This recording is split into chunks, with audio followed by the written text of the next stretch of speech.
Esta é a 9ª e última mensagem do livro de Gênesis, que estamos estudando panoramicamente. Nós fizemos uma introdução ao Gênesis e depois dedicamos 4 mensagens à história primeva, a história entre a criação e a Torre de Babel.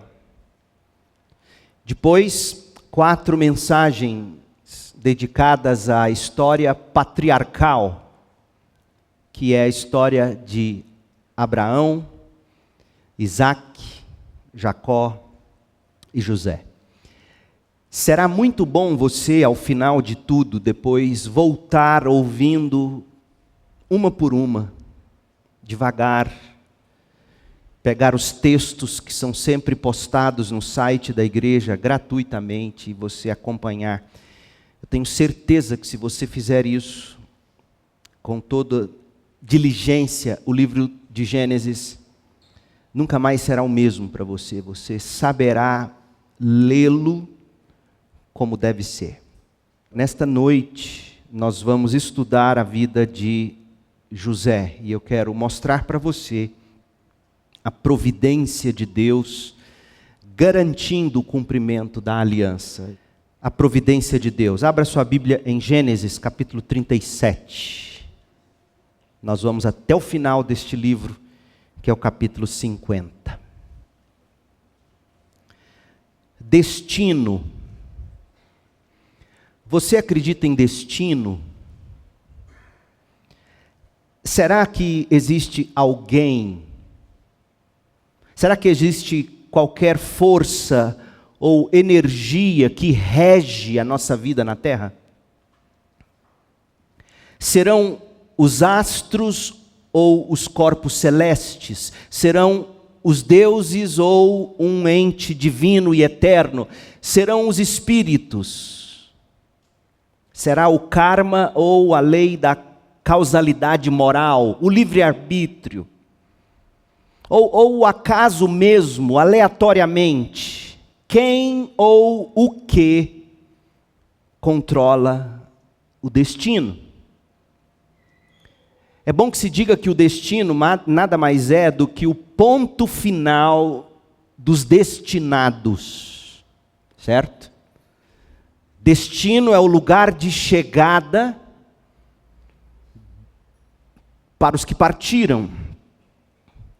Mas quem ou o que te destina, conduzindo você até o ponto final? E antes disso, qual é o ponto final? Ou seja, a que você está destinado? A sofrer e padecer, indo de mal a pior, ou a viver uma vida plena e feliz? Qual é o seu destino? A conquistar uma grande carreira, ou a colocar tudo a perder? Qual é o seu destino? Ter uma família e filhos felizes, ou despedaçar vidas por onde você passa? Eu sei que pode haver gente aqui hoje à noite que se sinta vivendo a história de Midas ao reverso. Na mitologia grega, Midas, tudo que ele tocava virava ouro. Tem gente que pode se sentir uma espécie de Midas ao reverso. Tudo que toca, destrói. Qual é o seu destino? Talvez não, talvez você seja dos que digam que nada, não tem essa de destino. O que existe são a essência e as crenças de cada um, sejam lá quais forem as crenças, que vão guiando a pessoa nesta jornada terrestre, e depois que nós morremos, acabou, morreu, acabou. No máximo, uma pitada de sorte. Até porque a gente sabe, uns vivem melhores que outros, alguns têm mais sorte que outros na vida. É nisso que eu acredito. Mas deixe-me dizer que isso é destino, horas. Um péssimo destino, por sinal.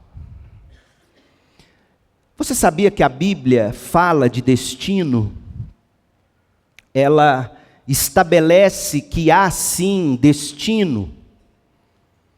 Aliás, na Bíblia se lê sobre destinos, plural, 2 destinos possíveis, condenação ou salvação. Preste atenção por si mesmo em Hebreus 9, 27. A palavra de Deus diz que assim como cada pessoa está, e eis nossa palavra, destinada a morrer uma só vez, e depois disso vem o julgamento. Ou seja, de cara, a palavra de Deus aqui está dizendo que não há reencarnação, não há segunda chance. Está dizendo que existe sim vida após a morte. Para alguns, o destino após a morte é o julgamento de Deus. Este é um dos possíveis destinos.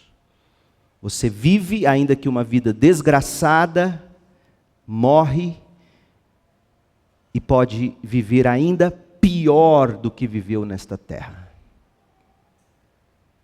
Mas tem o outro destino, verso 28. Porque o autor de Hebreus está fazendo este contraste. Assim como cada pessoa está destinada a, depois de morrer, ser julgada por Deus, também Cristo foi oferecido como sacrifício uma vez só, de uma vez por todas, para tirar os pecados de muitos. Ele voltará não para tratar dos nossos pecados, mas para trazer salvação a todos que o aguardam com grande expectativa. A Bíblia fala de destinos, para uns condenação, para outros salvação. Agora, para entender o que é o destino na vida, no dia a dia e na prática, para saber por que há tanto mal no mundo,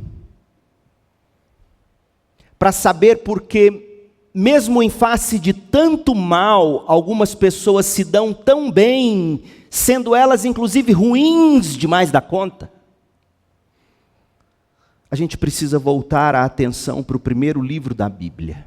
Sem Gênesis, você não entenderá essas questões existenciais mais profundas, que ainda que não sejam verbalizadas, são sentidas lá dentro.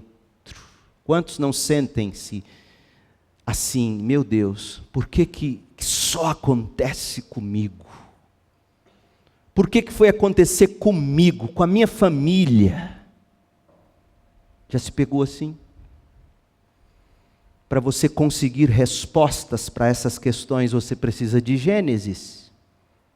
Você descobrirá que no correr dos dias que vivemos, destino, que alguns chamam de sorte ou azar, bênção ou maldição, destino tem outro nome na Bíblia.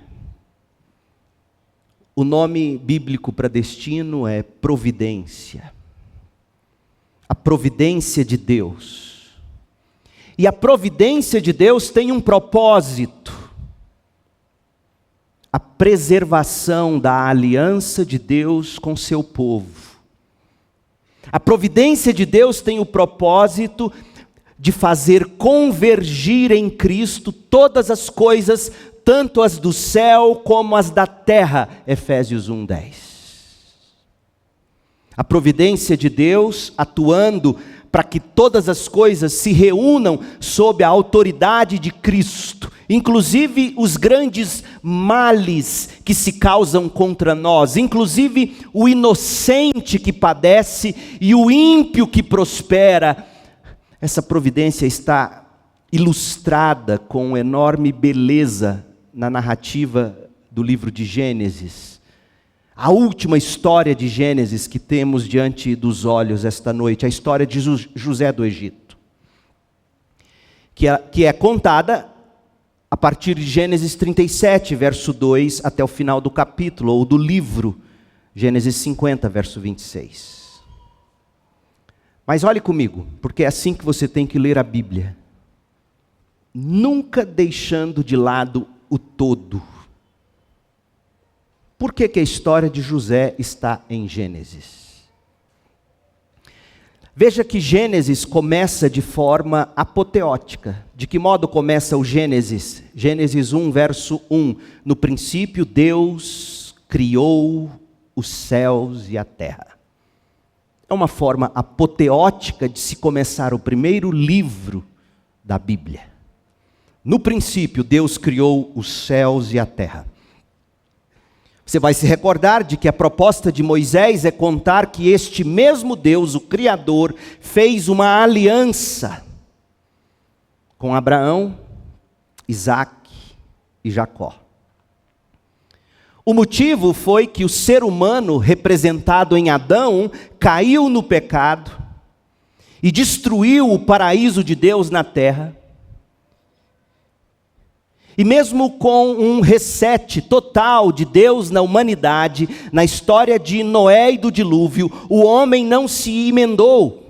Muito pelo contrário, na primeira oportunidade, o homem se rebelou coletivamente contra Deus na Torre de Babel. Agora preste atenção. Do mesmo modo que o Espírito de Deus se movia sobre a superfície das águas, lá em Gênesis 1, 2, para dar forma e preencher o vazio da terra que ainda estava sob a escuridão que cobria as águas profundas, Deus se moveu para formar da escuridão profunda do pecado um povo que pudesse se multiplicar e redimir e encher a terra com o conhecimento da glória de Deus. Então, em Gênesis 12, Deus começa um pacto com Abraão.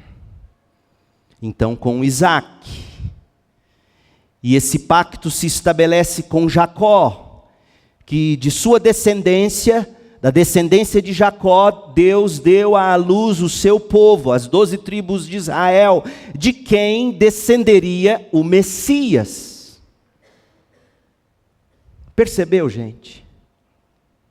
A providência de Deus estava trabalhando para que o plano de Deus se cumprisse. Ou seja, a providência de Deus estava fazendo convergir em Cristo todas as coisas, tanto as do céu como as da terra, como Paulo muito bem escreveu em Efésios 1:10. Agora note o seguinte: o livro que começou apoteoticamente, no princípio Deus criou os céus e a terra. Este livro terminou de modo dramático, para se dizer o mínimo. Pule agora para o último versículo, os 2 últimos versículos deste livro. Gênesis 50, 26, último versículo. José, que era filho de Jacó, neto de Isaque, bisneto de Abraão, José morreu. Deus criou, José morreu. José morreu com 110 anos. Os egípcios o embalsamaram e o colocaram em um caixão no Egito. Espera um pouco. O que o caixão de José está fazendo no Egito? Aliás, se você leu atentamente a história até aqui, o que a descendência de Abraão, Isaque e Jacó está fazendo neste local, longe da terra de Canaã, que fora prometida aos patriarcas de Israel. Da santa e bela criação ao maldito e horroroso caixão. Como assim, Moisés? Que história é esta? Os planos de Deus fracassaram? O Deus que criou os céus e a terra não tinha melhor maneira de terminar o primeiro capítulo da história do que colocar um de seus filhos num caixão no Egito? A parte final de Gênesis, a história de José do Egito, ela está posta para contar, ouça bem, como a aliança de Deus, pela providência de Deus, foi preservada exatamente pelo caixão de José.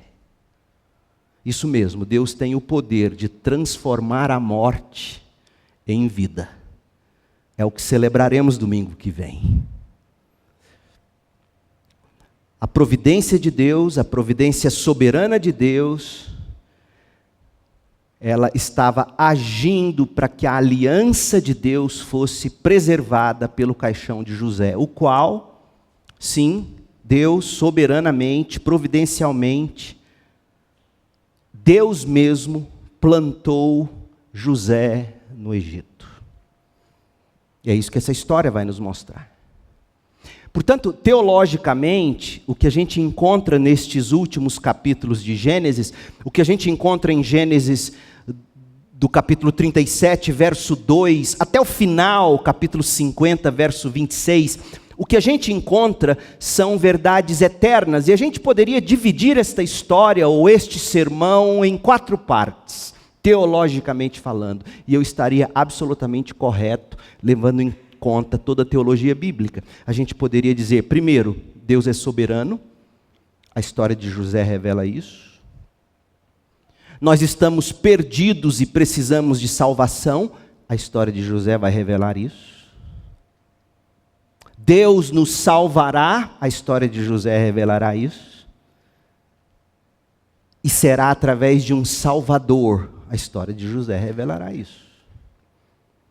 Tudo isso está muito bem demonstrado nesta história, só que se nós abordássemos apenas os temas teológicos da história, nós perderíamos a bela história que nos está sendo contada nos últimos 14 capítulos de Gênesis. O que faremos então? Como abordaremos a história de José? Nós vamos nos empenhar para ver que a providência de Deus, conduzindo a vida de José, foi o meio de Deus preservar a aliança com seu povo, garantindo que a gente pudesse celebrar domingo que vem a Páscoa. Desse modo, a gente vai analisar 6 grandes cenas da história de José do Egito. Ou melhor, os 6 atos da providência de Deus para a preservação da aliança. Então, deixe-me te mostrar estes 6 atos, porque se eu não conseguir concluir, você já vai saber ler estes capítulos finais. Primeira cena, primeiro ato. O sonho de José e a crueldade dos seus irmãos, capítulo 37, de 1 a 36. Ou, como a providência de Deus triunfou sobre a rejeição da verdade. Segundo ato, o pecado de Judá e a descendência de Tamar, capítulo 39. Ou melhor, capítulo 38, de 1 a 30. O pecado de Judá e a descendência de Tamar, ou como a providência de Deus trabalhou para a preservação da aliança. Terceiro ato, a ascensão, queda e elevação de José no Egito, ou como a providência de Deus transpôs a injustiça e o abandono dos homens, capítulo 39, até o final do capítulo 41.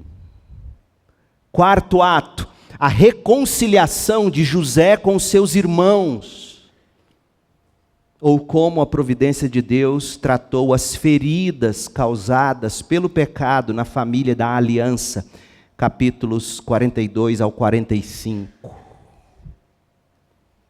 Quinto ato, o reencontro de Jacó com seu filho José. Ou como a providência de Deus trocou o espírito angustiado por vestes de louvor, capítulo 46, 1 até o 49, 28. E por fim, o sepultamento de Jacó e o caixão de José, ou como a providência de Deus tornou o mal em bem, para que assim mantivesse em efeito a aliança que ele fez com Abraão, Isaque e Jacó. Capítulo 49, do verso 29 até o final do capítulo 50. Não é incomum, veja bem, não é incomum para o leitor atento se perguntar, ouça, por que a história de José está contada aqui? Afinal, os patriarcas da aliança são definidos pelo próprio Deus. Quando Deus se apresenta a Moisés, por exemplo, em Êxodo 3, verso 6, ele diz: eu sou o Deus de Abraão, o Deus de Isaac, o Deus de Jacó. Ele não diz que é o Deus de José. Por que a história de José está aqui? Ele é o Deus de Abraão, ele é o Deus de Isaac, ele é o Deus de Jacó. Outra coisa, se a linhagem de Jesus, ela descende de Judá, e não de José, que era irmão de Judá, por que o livro de Gênesis dedica tantos capítulos apenas para José? Se você fizer as contas, de todos os capítulos, dos 50 capítulos de Gênesis, 14 capítulos são dedicados a José. A Abraão, o pai da fé, foram dedicados 14 capítulos. Se você juntar a história de Jacó e Isaac, 12 capítulos, dos dois juntos. E se você pegar a história de Gênesis 1 até o capítulo 11, passando pela criação, Adão e Eva, Noé, o dilúvio, Torre de Babel, são apenas 11 capítulos, mas veja, a José, 14. Por que tanta ênfase na história de José? O que há de tão especial na história de José, se o nome dele não aparece quando Deus diz: eu sou o Deus de Abraão, Isaac e Jacó? Se ele não é quem, a partir de sua linhagem, nasceu o Messias, por que Moisés, inspirado pelo Espírito, gastou tanto tempo para contar essa história para nós? A meta principal de Moisés, gente, pelo Espírito, óbvio, guiado, inspirado pelo Espírito, a meta principal de Moisés com a história de José parece ser nos contar duas coisas. Por que o povo de Israel foi parar no Egito? Se a terra prometida era Canaã. Por que Deus mesmo levou esse povo para o Egito? E segundo, como esse povo foi parar lá? Veja, para Deus, meios sempre são importantes. Deus não é do tipo que diz que os fins não justificam os meios. Deus vai nos ensinar nesta história, porque Deus mesmo levou Israel para o Egito, e deixou Israel lá. Se você souber a história bíblica, você vai saber disso. Entre a chegada de José, a família de José, até Moisés, que liberta o povo do Egito, sabe quantos anos se passaram? 400 anos. Moisés quer contar para nós por que Deus levou Israel para o Egito e deixou eles lá 400 anos. Segundo, como é que isso aconteceu? Então, gente, neste caso, a história de José é uma preparação para o livro do Êxodo. Você tem que se lembrar de que Gênesis é apenas a primeira de 5 temporadas para os Netflixianos. Gênesis é a primeira de 5 temporadas. E sabe, a boa temporada, ela sempre termina assim: meu Deus, acabou logo agora. Meu Deus, o caixão de José no Egito. Oh, Moisés saberia escrever Netflix como ninguém. Gênesis é o primeiro capítulo de 5 volumes, ou o primeiro livro de 5 volumes. É o primeiro capítulo de uma história de 5 capítulos. Os 5 volumes, as 5 temporadas, os 5 capítulos se chamam Pentateuco. Gênesis conta da aliança de Deus com o povo.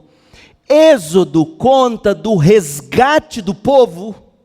Levítico fala da santidade de Deus. Números fala da peregrinação ou da purificação do povo de Deus no deserto. Deuteronômio fala da renovação da aliança de Deus com a segunda geração do povo no deserto, antes de eles tomarem a terra de Canaã, com Josué, que vai tratar da conquista da terra. É assim que você lê a Bíblia.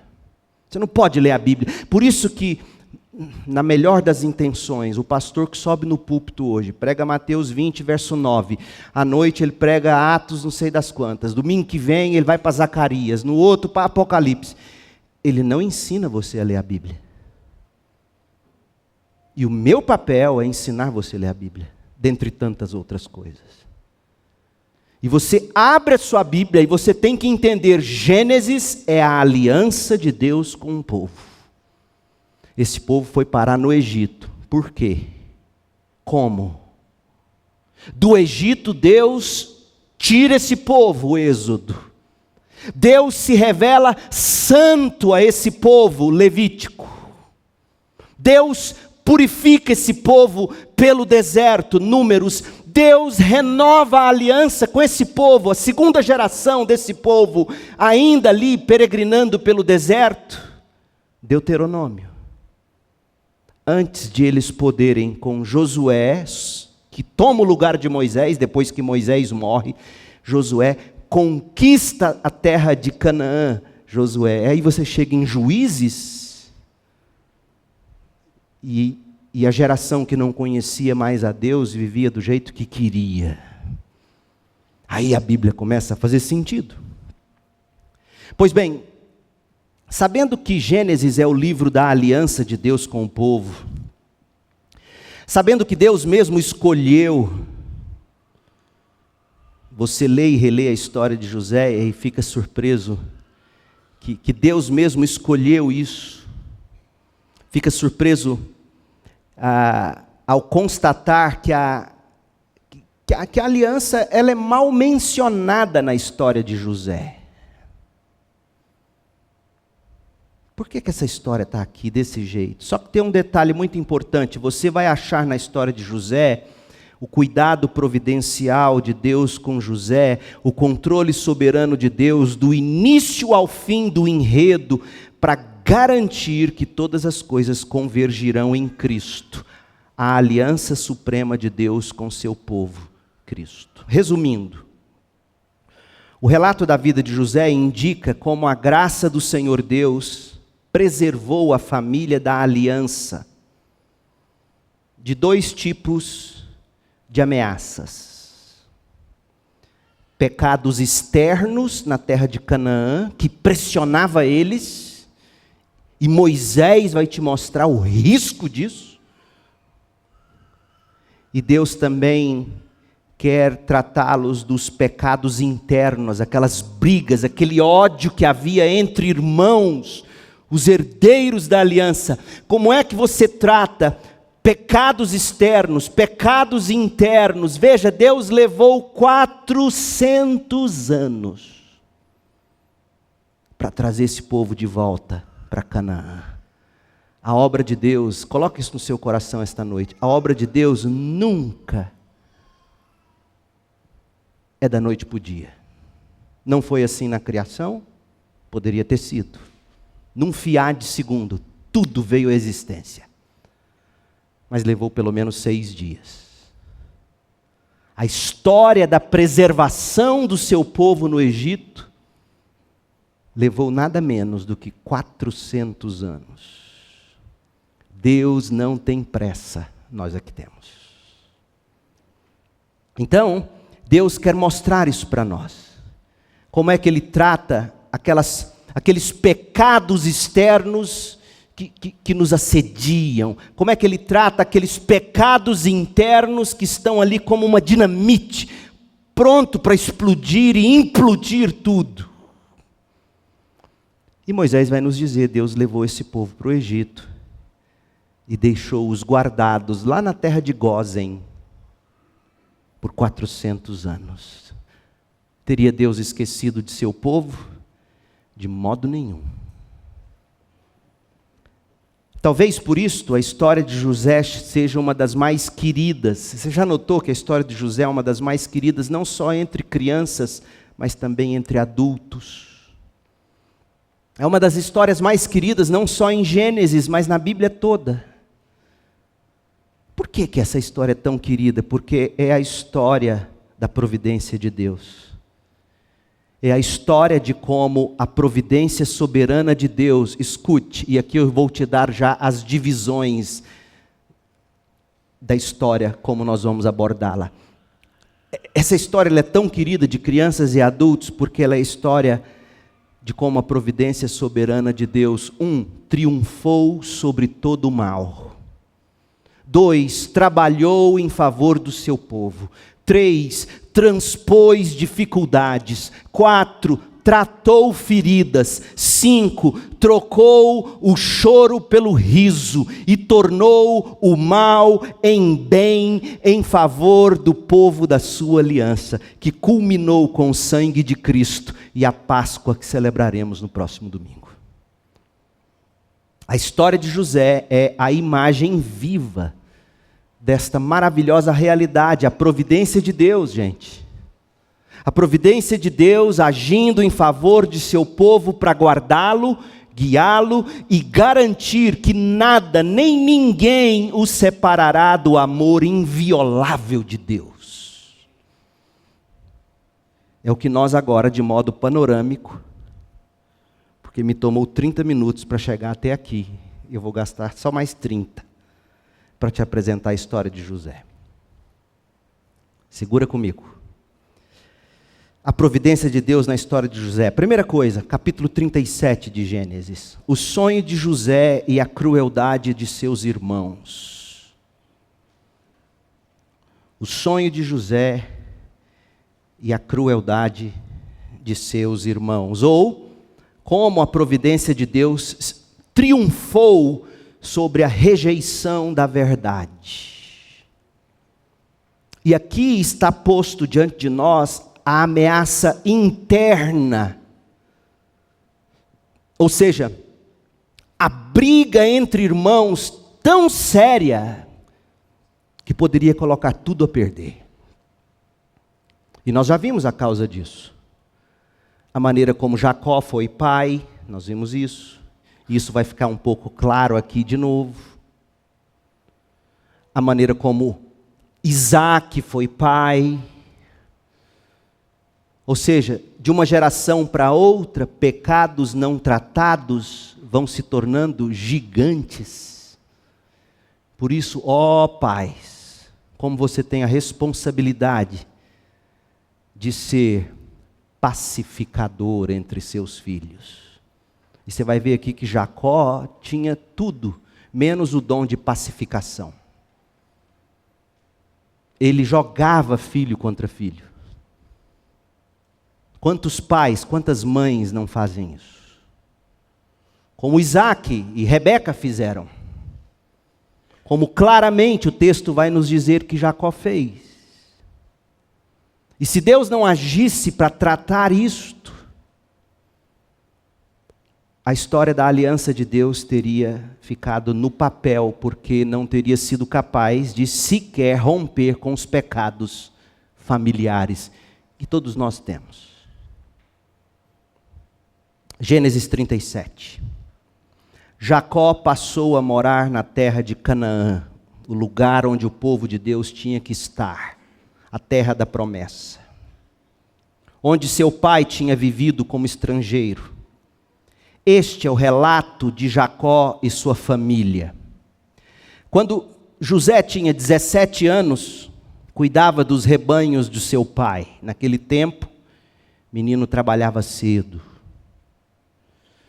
Trabalhava com seus meios irmãos, os filhos de Bila e Zilpa, mulheres de seu pai, e contava para seu pai algumas das coisas erradas que seus irmãos faziam. Moisés quer que você veja isso. Isso aqui está errado. Jacó amava José mais que a qualquer outro de seus filhos, pois José havia nascido quando Jacó era idoso. Por isso, certo dia, Jacó encomendou um presente especial para José, uma linda túnica. Os irmãos de José, por sua vez, o odiavam. Moisés quer que você preste atenção nisso. O odiavam, a palavra é forte, ódio é uma palavra forte, gente. Por quê? E por que que os irmãos odiavam José? Porque o bendito do Jacu, o pai deles, amava ele mais que a todos os outros. Provocou a ira dos filhos. Tem maneiras e maneiras de um pai provocar a ira dos filhos. A de Jacó, no caso, era deixando muito claro e declarado a preferência que ele tinha por José. Os irmãos de José não eram capazes de lhe dizer uma única palavra amigável. Certa noite, José teve um sonho, e quando contou o sonho aos irmãos, eles o odiaram ainda mais. O sonho era a revelação de Deus, o sonho era a verdade de Deus para a história de José. Mas o sonho de José sugeria que um dia os irmãos dele se prostrariam perante ele.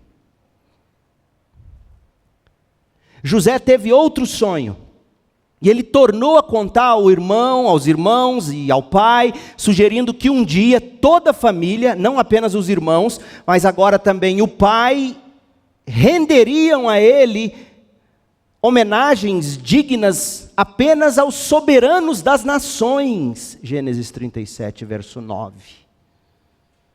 E dessa vez até Jacó achou estranho.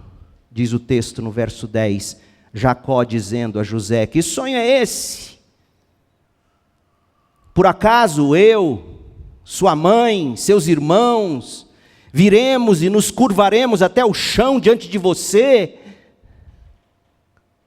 Os irmãos de José ficaram com inveja dele. Mas escute a linha que Moisés joga aqui.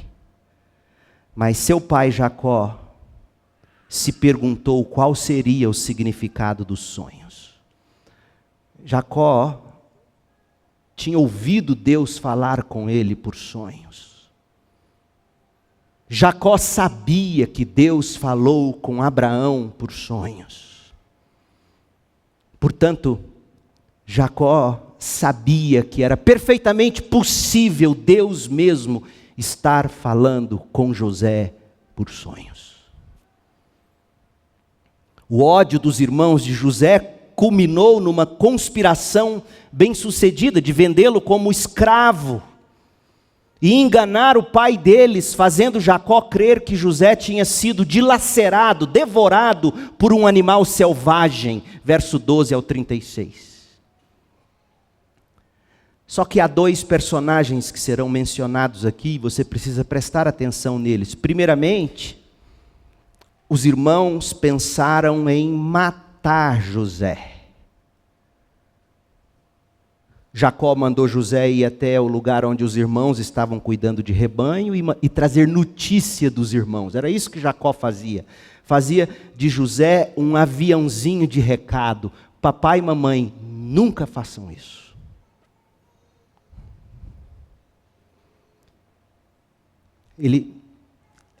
Quando eles viram José se aproximando, disseram: vamos matá-lo. Rúben, o filho mais velho de Jacó, se opôs. Mas aí veio a brilhante ideia de, em vez de matar José, vendê-lo. Vamos lucrar com isso. Aliás, ele é nosso irmão, sangue do nosso sangue. Adivinha quem diz isso? Que irmão que disse isso? O Judá. De quem nascerá o Messias. Ou seja, não existe santo na história bíblica, só há um santo, que é Deus. Rúben se opõe a matar José, e Judá complementa: não, de fato, vamos vendê-lo. Contra a vontade de Rúben.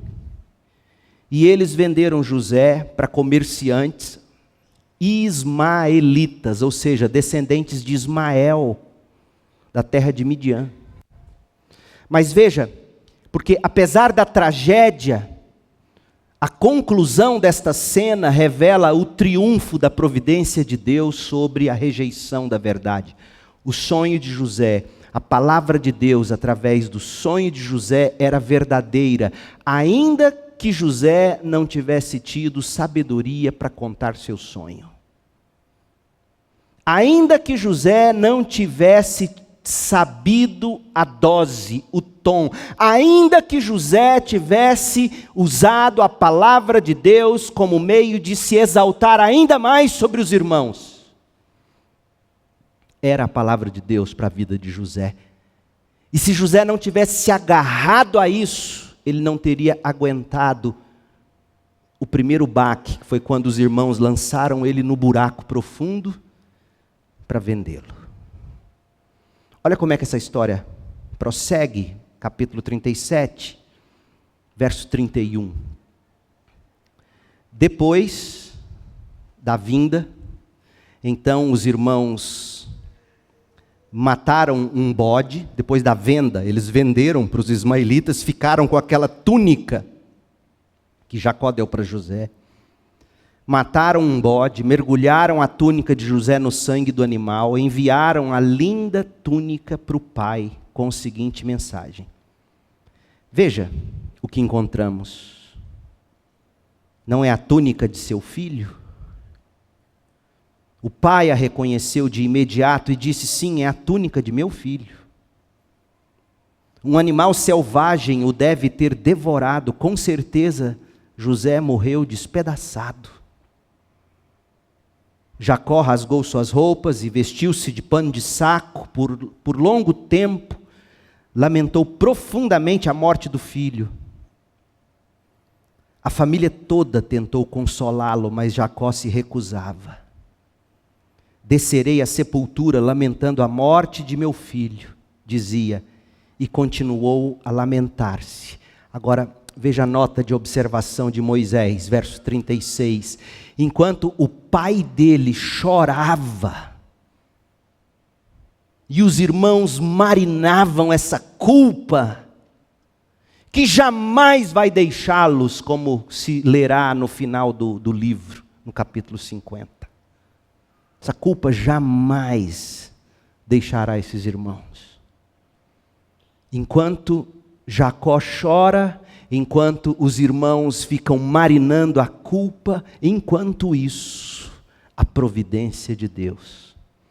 Os negociantes midianitas chegaram ao Egito, onde venderam José a Potifar, oficial e capitão da guarda do faraó. Ou seja, a providência de Deus triunfou sobre a rejeição da verdade. Porque você notou onde José foi colocado?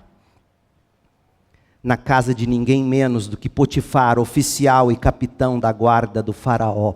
Moisés está te mostrando a providência de Deus triunfando sobre a rejeição da verdade. Segundo, o pecado de Judá. O pecado de Judá e a descendência de Tamar, ou seja, como a providência de Deus trabalhou para a preservação da aliança. Capítulo 38. O capítulo 38, para o leitor desatento e desinformado, o capítulo 38 parece que está no lugar errado da Bíblia. Deixa eu te mostrar. Leia o último versículo do 37, verso 36. Gênesis 37, 36. Enquanto isso, os negociantes midianitas chegaram ao Egito, onde venderam José a Potifar, oficial e capitão da guarda do faraó. Aí tem o 38. Leia o 39, verso 1. Digamos que não existisse o 38. 39, verso 1. Quando José foi levado para o Egito, pelos negociantes ismaelitas, eles o venderam a Potifar, um oficial egípcio. Potifar era capitão da guarda do faraó, o rei do Egito. O Senhor estava com José, por isso ele era bem sucedido em tudo que fazia, no serviço da casa de seu senhor egípcio.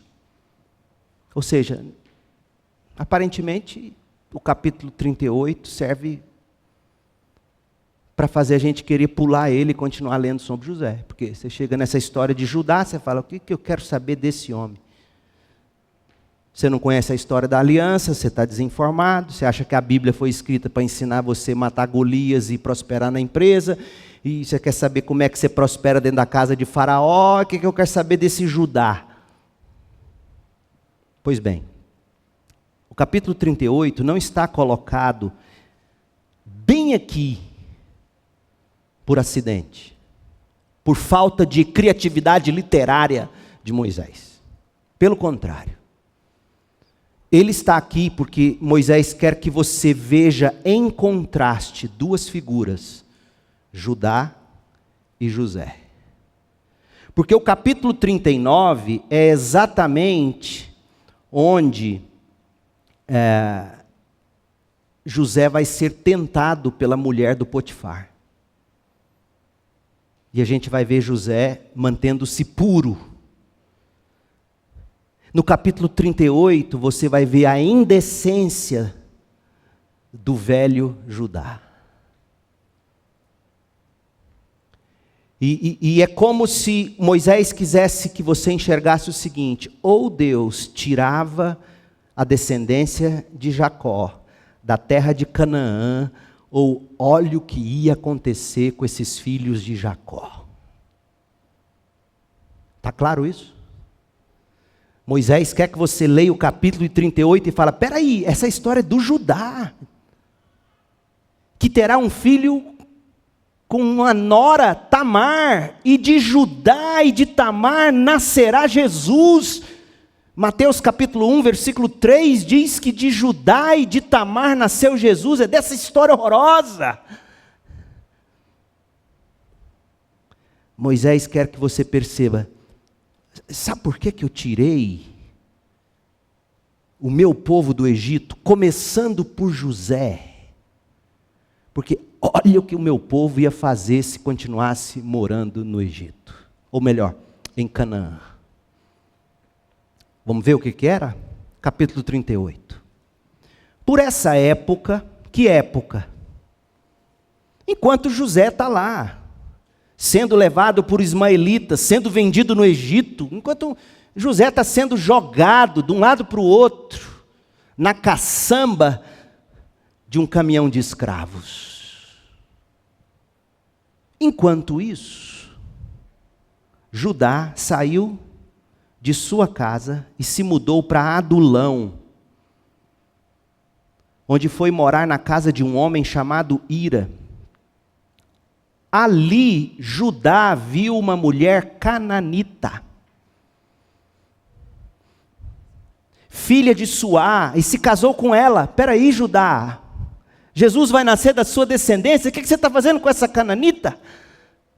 Por que você foi morar em Adulão?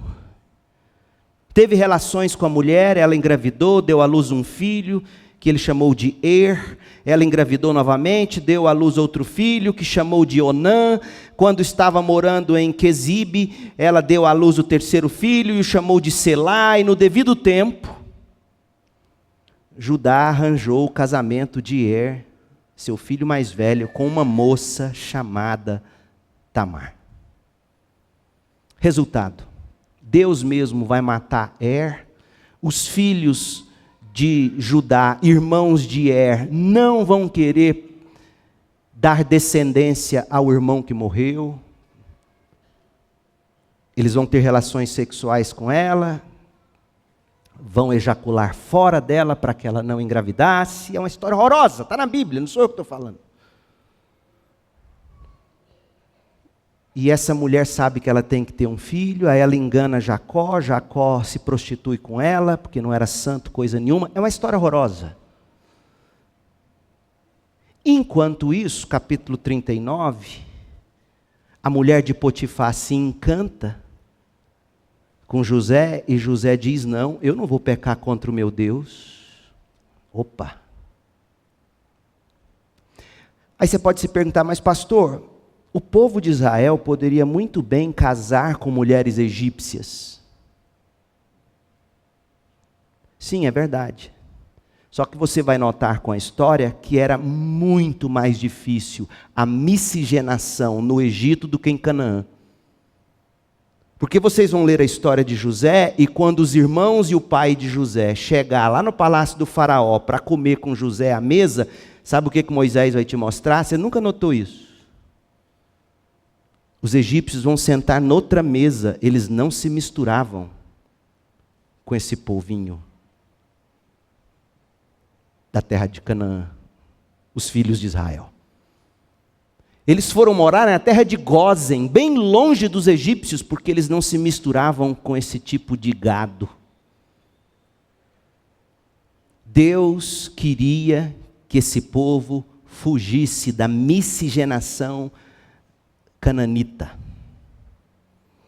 desse tipo de casamento misto que sempre vai ser uma ameaça para Israel. É só você ler as histórias de Esdras e Neemias, por exemplo, depois que eles voltam da Babilônia, esse tipo de casamento misto entre o povo de Deus e um povo que adora outros deuses. Essa mistura é perigosíssima para o povo de Deus desde o começo. E aí Deus pega e tira José da pior maneira, porque lá no final haverá reconciliação, mas Deus está preservando o seu povo. Então, o sonho de José e a crueldade dos seus irmãos, a providência de Deus triunfando sobre a rejeição da verdade, o pecado de Judá e a descendência de Tamar, ou a providência de Deus trabalhando para preservar a aliança, não podem ficar em Canaã. Está vendo o que Judá está fazendo? Todos fariam isso.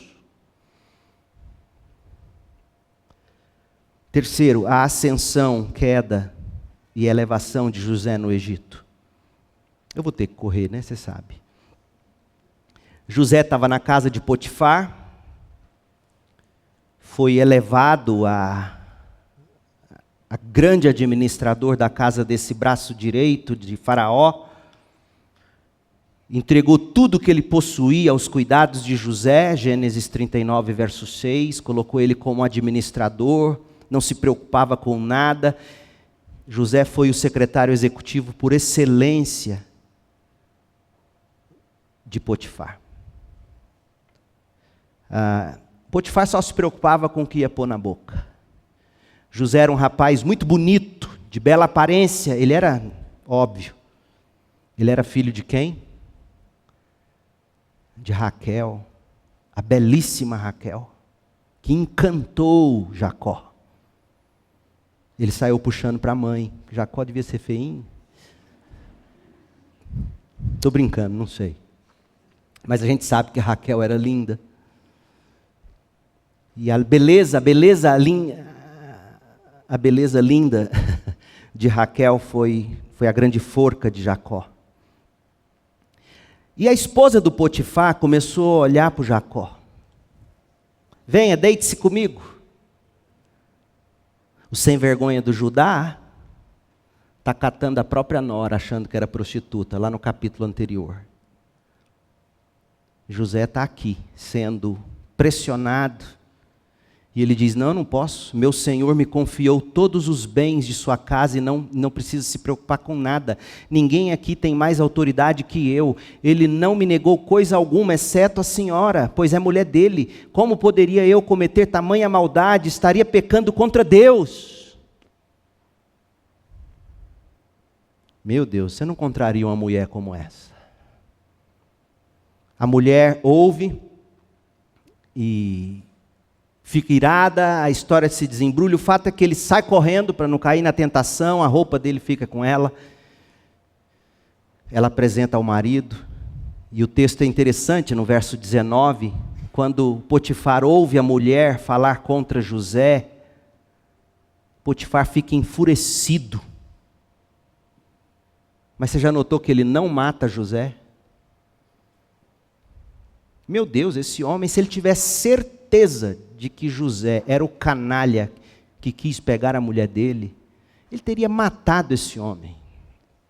Era assim entre os egípcios. Para mim, essa fúria que não resultou em assassinato de José, mas em prisão de José, na prisão do faraó, o lugar mais protegido. para dizer assim, essa mulher não entra lá, ninguém vai lá. Era a maneira de Potifar dizer, eu conheço esse homem, ele não pode ter feito isso. Só pode ser coisa dessa mulher. Ele teria matado José. Conjectura, o texto não diz, mas eu acho que o meu The Chosen aqui não está tão fora de lugar.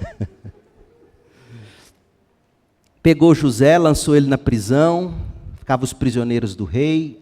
O que acontecia? Onde José chegava, ele era gente boa.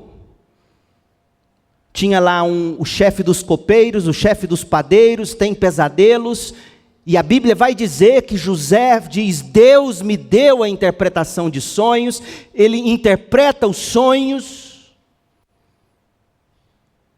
Um deles é morto, o outro sai da prisão. E José diz para ele, lembra de mim quando você estiver lá com o faraó. E o cara esquece dele.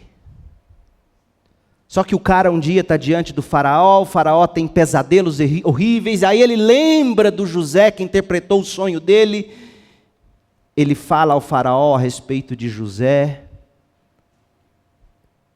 faraó conta o sonho a José, José interpreta o sonho, José diz o que ele deveria fazer, virão anos de prosperidade, guarde esses grãos, estoque comida, depois virão anos de fome, nós vamos ter o bastante para nós e para vender, e o Egito vai prosperar. O faraó gosta desse homem. Quem não gostava?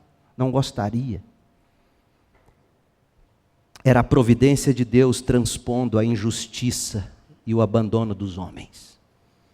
A injustiça da mulher de Potifar, a injustiça do próprio Potifar, que é meio que um Pilatos aqui, que lava as mãos, não acredita na história, não mata José, mas joga ele na prisão. O abandono dos homens. Ele interpretou o sonho. Como é que esse homem se esqueceria de José? Mas a providência de Deus transpondo a injustiça e o abandono dos homens. Em quarto lugar, a reconciliação de José com seus irmãos. Ou como a providência de Deus tratou as feridas causadas pelo pecado na família da aliança, capítulos 42 a 45. Os irmãos de José, eles vão para o Egito. Capítulo 42 diz que quando Jacó soube que no Egito havia cereais, disse aos filhos, por que vocês estão aí parados, olhando uns para os outros? Você vê que esses filhos de Jacó era bom de serviço. Todo mundo morrendo de fome, um lá no PlayStation, o outro lá no WhatsApp, o outro no Instagram, olhando um para a cara do outro. Coitado de Jacó. Ouvi dizer que há cereais no Egito. Desçam até lá e comprem cereais em quantidade suficiente para nos mantermos vivos, do contrário morreremos. Então os 10 irmãos mais velhos de José desceram ao Egito para comprar cereais, mas Jacó não deixou Benjamim, o irmão mais novo de José, ir com eles. Verso 5, os filhos de Jacó chegaram ao Egito junto com os outros para comprar mantimentos, porque também havia fome em Canaã. A história prossegue, eles voltam para casa com comida, depois eles voltam para o Egito para pegar mais comida. No capítulo 43, José recebe com banquete os irmãos no palácio, enquanto os egípcios comiam em mesa separada. Moisés quer que você enxergue isso no capítulo 43, de 32 a 34. Moisés quer que você enxergue que egípcios não se sentavam com os israelitas. Moisés quer que você enxergue que seria muito mais difícil, não seria impossível, mas seria muito mais difícil da perspectiva humana, a miscigenação entre israelitas e egípcios, do que entre israelitas e cananitas. Foi por isso que Deus levou esse povo para o Egito. Esse povo não podia ver barra de saia. José colocou o copo de prata no saco de mantimento de Benjamim. Judá está redimido agora. O Judá sem vergonha, o Judá que deu a ideia de vender o menino. Há uma confissão lindíssima no capítulo 44, de 18 a 34. E você depois pode ler como Judá mudou. Moisés quer que você veja, houve mudança, alguma coisa aconteceu com esse homem. Ele não é mais o mesmo Judá do capítulo 38. Ele não é mais o mesmo Judá do capítulo 37. Ele se coloca como substituto pelo filho de Jacó. Portanto, é dessa descendência que nascerá o nosso substituto. José revela a identidade aos irmãos e diz: venham morar aqui, tragam meu pai, vocês vão ficar na terra de Gósen, capítulo 45. O próprio faraó convida Jacó para morar no Egito, capítulo 45, de 16 a 20. E o que a gente vê nesse bloco de Gênesis? Em tudo isso a gente vê a providência de Deus tratando feridas causadas pelo pecado na família da aliança. Por quê? Porque começou a haver reconciliação entre os irmãos que mal se falavam. Ameaça de vingança. Achou-se esperança, prosperidade, proteção na terra do Egito, na terra de Gósen. Numa época onde a agricultura não era avançada, era muito mais fácil esse povo ter sido extinto por falta de comida, estando em Canaã, do que morando na próspera terra do Egito por 400 anos. É a providência de Deus. Em penúltimo lugar, o reencontro de Jacó com seu filho José, capítulos 46 a 49, é a providência de Deus trocando o espírito angustiado do pai Jacó por vestes de louvor. A família se muda para o Egito, no capítulo 46. A família de Jacó se estabelece na terra de Gósen, capítulo 46, de 28 a 34. E há uma cena curiosíssima, no capítulo 47, de 7 a 12, quando o próprio Jacó, diante do faraó, o abençoa. É Moisés querendo que você veja que o Deus de Israel é o soberano das nações. Soberano sobre os deuses do Egito, soberano sobre o faraó. É uma cena lindíssima. Livro nenhum de história secular te conta que um dia o patriarca Jacó orou abençoando o faraó do Egito. José administra tão sabiamente o Egito que garante a sobrevivência do reino de Faraó e a preservação da família de Israel, no capítulo 47. Capítulo 48, Jacó abençoa os filhos de José, o Manassés e o Efraim, e aqui Jacó, ouça, dá a bênção de primogenitura para José. Jacó abençoa seus próprios filhos, as 12 tribos de Israel, no capítulo 49. E embora José tenha recebido o direito de primogenitura, capítulo 48, verso 22, de Judá foi a linhagem dos reis davídicos. Cristo é o leão da tribo de Judá e venceu todos os poderes do diabo. De todas as bênçãos que Jacó deu aos filhos de José e aos filhos dele mesmo, ouça a bênção que ele deu a Judá, porque é Judá que nos interessa nessa história da revelação de onde virá o Messias. Olha o que ele disse para Judá, na bênção que ele deu a Judá, capítulo 49, verso 8. Judá, seus irmãos o louvarão. Você agarrará seus inimigos pelo pescoço, e todos os seus parentes se curvarão à sua frente. Judá, meu filho, é um leão novo que acabou de comer sua presa. Como o leão, ele se agacha, e como a leoa se deita. Quem tem coragem de acordá-lo? O cetro, o poder real, não se afastará de Judá, nem o bastão de autoridade de seus descendentes, até que venha aquele a quem pertence, aquele que todas as nações honrarão. Olha a profecia, olha Jesus. Ele amarra seu potro a uma videira, seu jumentinho a uma videira seleta, lava suas roupas em vinho, suas vestes no sangue das uvas, seus olhos são mais escuros que o vinho, seus dentes mais brancos que o leite. Fiquei perguntando, o que teria feito Jacó ter essa quedinha para uma bênção tão maravilhosa para Judá? Não teria sido o fato de que Judá se colocou como substituto nas transações ali, na conversa com José, quando José pediu para que Benjamim viesse? Apenas especulação, mas o fato é que pela providência de Deus, Judá recebe essa bênção, e de Judá nasceu o Messias.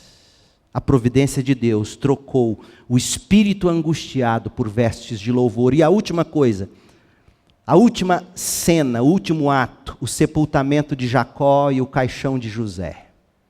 Ou como a providência de Deus tornou o mal em bem para manter em efeito a aliança. Jacó morreu, capítulo 49, verso 29, e foi sepultado em Canaã pelos seus próprios filhos.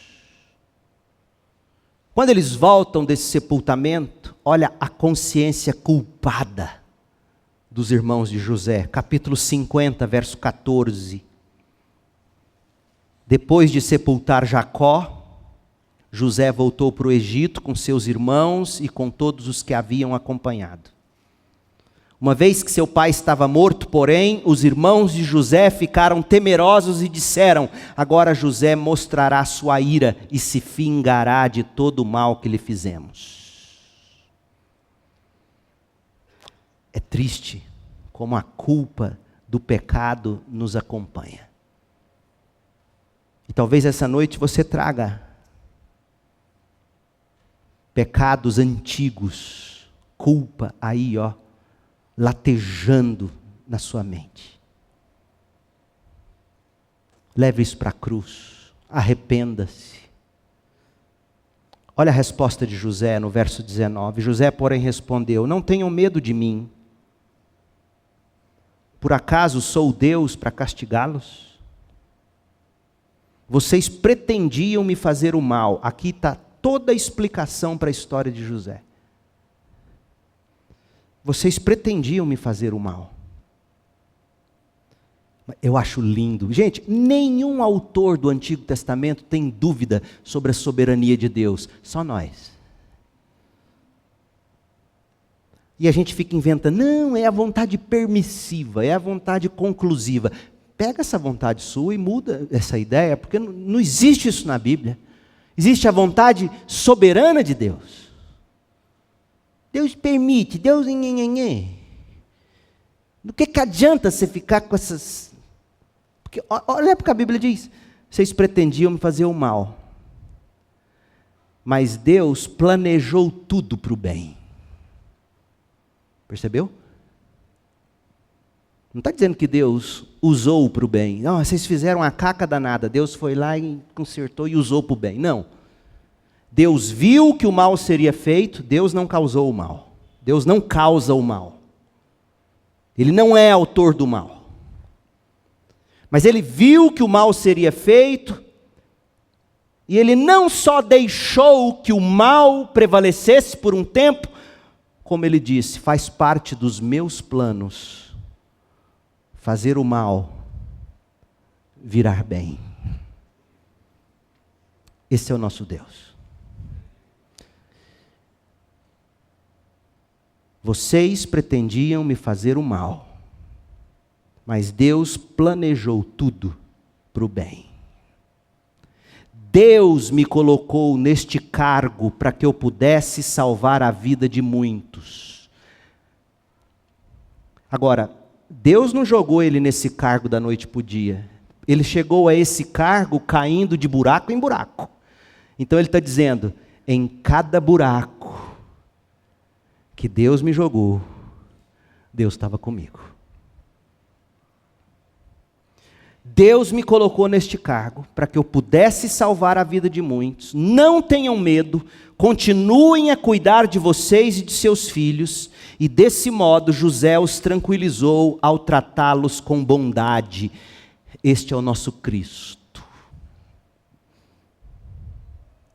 Verso 22, José morreu no Egito e ele morre aguardando com fé o êxodo.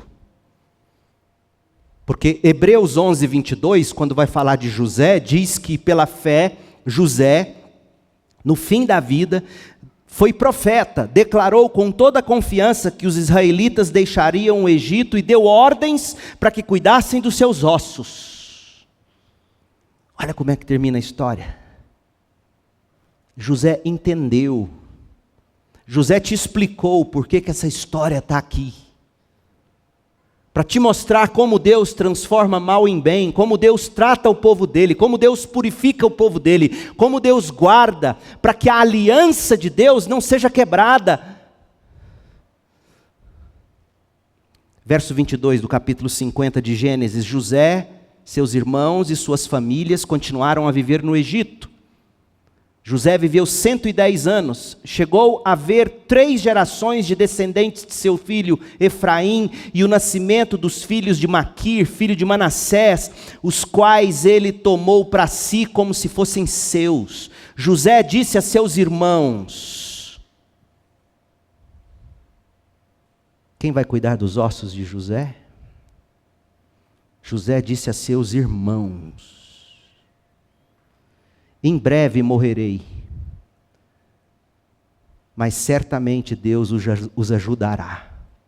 Olha que texto para um culto fúnebre. Dá vontade que um de vocês morra para eu pregar isso aqui. Acordaram? Olha que texto. Se eu morrer essa semana, pastor Jailton, esse é o texto. Em breve morrerei, mas certamente Deus ajudará minha doce Cris e meus 2 filhos. Ô crente, essa é a nossa esperança. José está dizendo para os seus irmãos: em breve morrerei, mas certamente Deus os ajudará e os tirará desta terra. Ele os levará de volta para a terra que prometeu solenemente dar a Abraão, Isaque e Jacó. Então José fez os filhos de Israel prestarem um juramento e disse: quando Deus vier ajudá-los e conduzi-los de volta, levem meus ossos com vocês.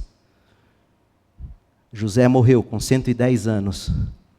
Os egípcios o embalsamaram e o colocaram num caixão no Egito, aguardando o êxodo. O Deus que visitaria seu povo, ainda que 400 anos depois. O Deus que resgataria seu povo. 3 coisas para a gente concluir. Primeiro, José é uma imagem do crente. Recebe a revelação de Deus, fala, conta o sonho que Deus lhe deu, fala a palavra de Deus, talvez não da melhor maneira, nem com a melhor das intenções, mas ainda assim fala a palavra de Deus, só que todos rejeitam a verdade. José paga caro pela verdade, sofre as consequências pelo pecado que estava emaranhado na família dele e nele mesmo. Fez o bem por onde passou. Mas quanto mais bem fazia, tanto mais injustamente era tratado, jogado no buraco. Quando precisou que alguém se lembrasse dele, ninguém se lembrou dele, senão quando foi interessante. Mas Deus, o tempo todo, no tempo certo, o exaltou e o elevou. E ele morreu em fé, aguardando a visitação de Deus para definitivamente redimi-lo e levá-lo para casa. É a sua história, a história de José, crente. José é uma imagem de Cristo. Foi objeto do amor especial do Pai, odiado pelos da própria casa, rejeitado como rei sobre os seus, vendido por moedas de prata, injustamente acusado e condenado, e de igual forma, guardadas as proporções, ressuscitado da humilhação para a glória pelo poder de Deus. A história da providência de Deus, a história de José é de fato a história da soberana providência de Deus. Não se esqueça disso, crente. E você pode ter isto hoje à noite, se você ainda não se arrependeu e não depositou sua fé em Cristo. Porque a história de José não é para qualquer um. É para os crentes que estão em aliança com Deus. Aliança no sangue de Jesus Cristo. A soberana providência de Deus triunfando sobre todo o mal, trabalhando em favor do seu povo, transpondo dificuldades, tratando feridas, trocando o choro pelo riso e tornando o mal em bem em favor do povo da aliança, garantindo que o plano de Deus se cumpra. E este plano, no devido tempo, é reunir, fazer convergir, sob a autoridade de Cristo, todas as coisas. Cristo é a aliança de Deus com seu povo. E tudo já foi feito para que nele, em Cristo, nós nos regozijemos para sempre e eternamente. Você crê nisso? Só há dois destinos: a condenação, a justa condenação. Porque se nós nos escandalizamos com os pecados de Judá, dos irmãos de José, todos nós seríamos capazes de iguais malignidades ou piores, se não fosse a graça de Deus. Só há dois destinos possíveis: a justa condenação sem Cristo e a misericordiosa, graciosa salvação em Cristo. E neste momento está posto diante de você a possibilidade de escolha: salvação em Cristo, condenação pelos seus pecados. Oremos. Pai querido, em nome de Jesus, que história! Pegue meus 5 pães e 2 peixinhos e multiplique isso no coração do seu povo, enchendo-nos de fé, de esperança e de amor. Salve pecadores hoje à noite. Obrigado pela aliança com Abraão, Isaque e Jacó. Obrigado pela providência do Senhor guardando essa aliança com José. E deixando-nos a esperança de que, ainda que aqui, nesta vida, tudo termine num caixão, a esperança da visitação de Jesus Cristo, recebendo os seus, não morre no crente. Ó Deus, alimenta-nos com essa verdade essa semana. Nós oramos em nome de Jesus, pedindo que a graça de Jesus Cristo, o amor de Deus Pai e a consolação do Espírito estejam sobre nós hoje e para sempre. Amém. Deus te abençoe. Boa semana. Paz.